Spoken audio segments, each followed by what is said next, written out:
Hey everybody, Dr. Diane, your Libido Doc here. Welcome back to my channel. I'm doing things a little differently today. We are talking today about the 3 unspoken rules for stress-free intimacy. So much of the time, intimacy is just another stressor or another chore or another thing to get done. And there's a vicious cycle people get into where it just feels like this new thing to do, and the next thing to do when you have the kids, the list, the laundry, the work, the job, the exercise, whatever the agendas are.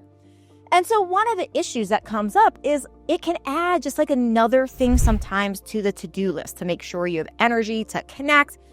And many times people are going into their intimate experiences and they are stressed the heck out, and this backfires. So 3 tips for stress-free intimacy. That's what we're talking about first.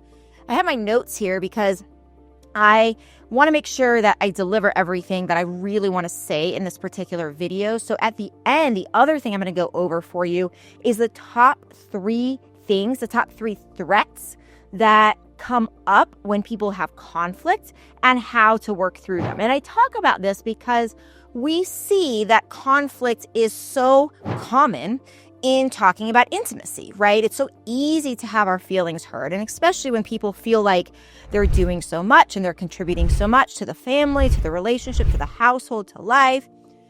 It can just be a lot. So that's where we're going at the end. Make sure you stay here for those 3 threats to the relationship and to learn what they are and how to work to combat them so you can have a healthier, happier, long-term relationship. That's what we're doing here.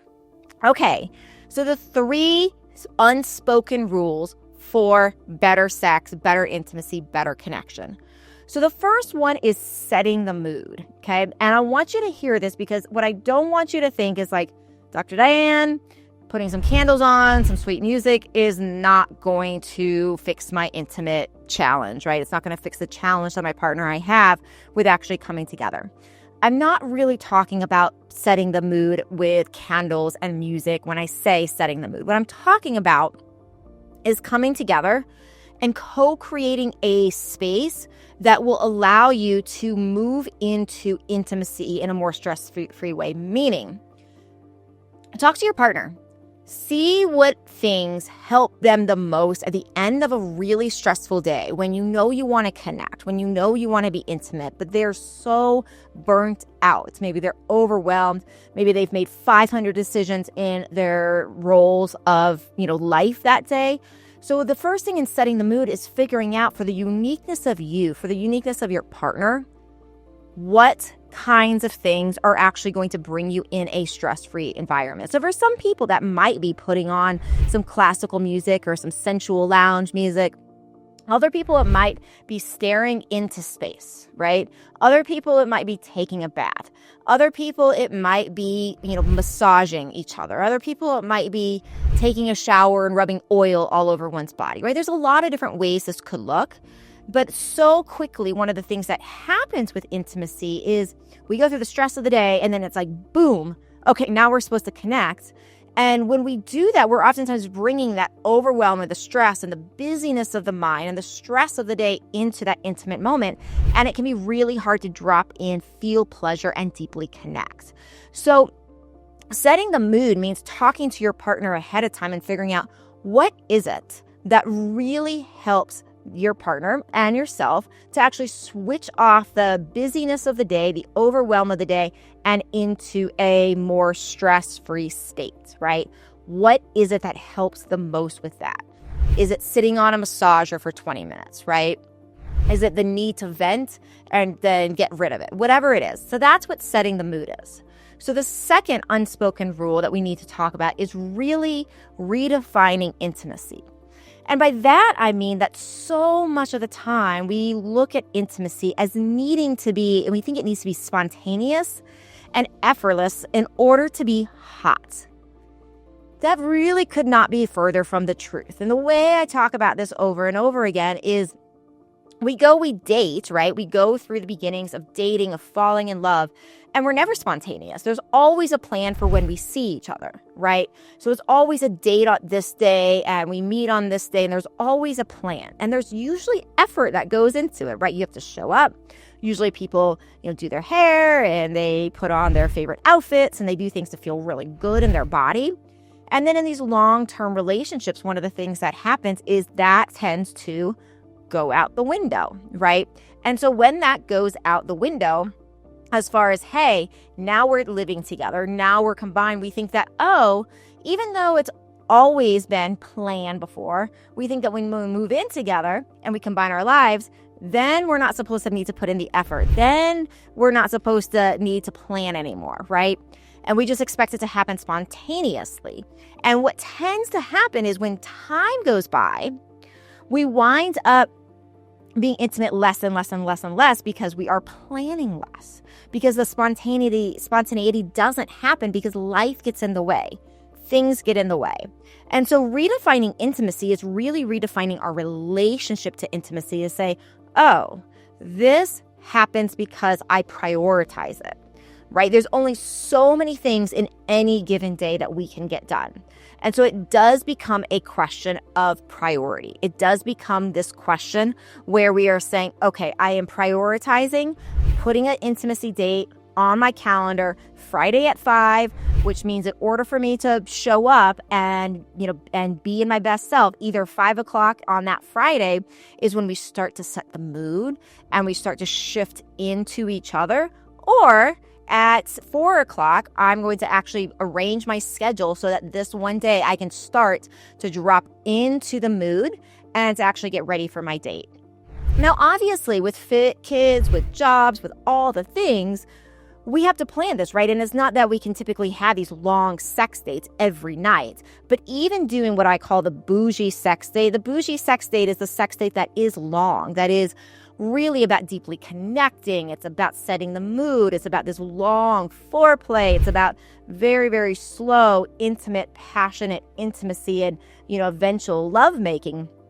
That is not something everybody has time for on a regular basis. But even if we can do the bougie sex once or twice a month and then fit in the other types of sex the rest of the month, oftentimes that is enough to really help people drop and can keep that connection more strongly. Okay, so that's 2. Now, the third unspoken rule, and then we're going to talk about the 3 biggest threats to the relationship. So that's coming up in a moment here. But the third biggest rule is really being present with no need for an outcome.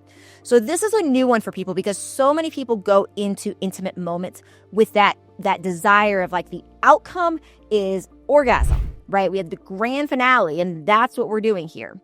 And this can put so much pressure on the situation. It can put pressure oftentimes on the woman, but if a man is struggling with any sense of performance anxiety or erectile dysfunction, sometimes that focus on the orgasm can also do detriments to the man. So if we can take the orgasm off the table, like still orgasms are great, right? Who doesn't love orgasms? And I teach in my courses how to have orgasms if you've had difficult orgasms or you've never had orgasms or you just want to have better orgasms. We teach all about that. But when we actually take the pressure off of needing to come, when we take that pressure off and say, I'm just going to allow myself to feel deeply connected to my partner, right? I'm just going to allow myself to feel that. Then one of the things that winds up happening is oftentimes we can have deep and more profound orgasm, but we also tend to enjoy the moment more. And it becomes not just about the sex, but the entire connection experience. And when we're in that present moment, right, we're more focused on the energy of feeling our partner, of feeling their weight on your body, of feeling their skin against yours, of feeling the love that is there, right? And so we can drop into that. Even long before we get into orgasm, when we're just in the present, we can get so much more oxytocin, so much more love, so much more bonding out of that sexual experience because we're dropped into that moment of being on this journey with your lover, with your love. Okay, so those are the 3 unspoken rules. Now, moving on to the other part of this conversation, which are the 3 biggest threats.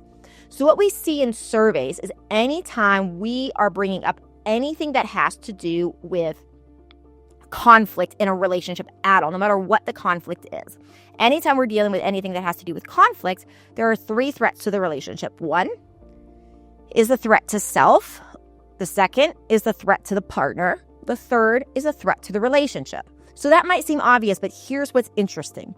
When it comes to conversations around intimacy, out of these three threats, one of them is the biggest threat. And it's not the threat to the relationship. It's actually the threat to self. So if I bring up something about a issue, about something I want improved or changed in my sex life, right? The biggest threat I often feel is the threat to me, right? My partner, the biggest threat they often feel is a threat to them. So in these types of situations, what winds up happening is everybody winds up, without training, focusing on like, oh my gosh, I did something wrong. I'm not providing that thing. What is happening to me? I'm doing something bad. I'm not a good lover. I'm not providing, yada, yada, yada, yada. And that leads to all of this like self-survival protection kind of reaction that happens. So instead of hearing our partner oftentimes in these conversations, what winds up happening is we wind up much of the time trying to defend and trying to protect ourselves because there's this threat to oneself, and that shuts down that communication. So this is why communication is so very important as far as learning how to communicate about sex, because we're not taught that. So to learn more about this, to get more support on this, please join my Libido Club. I go through this and so many more concepts, help you break down the taboo of sex and of intimacy, and really help you in long-term monogamous relationships, which is my specialty, and really finding that passion back again in your life. So I hope you subscribe to my channel. Please do hit that button so that you get more of this great information coming out soon. I'm your Libido Doc. I'll see you soon.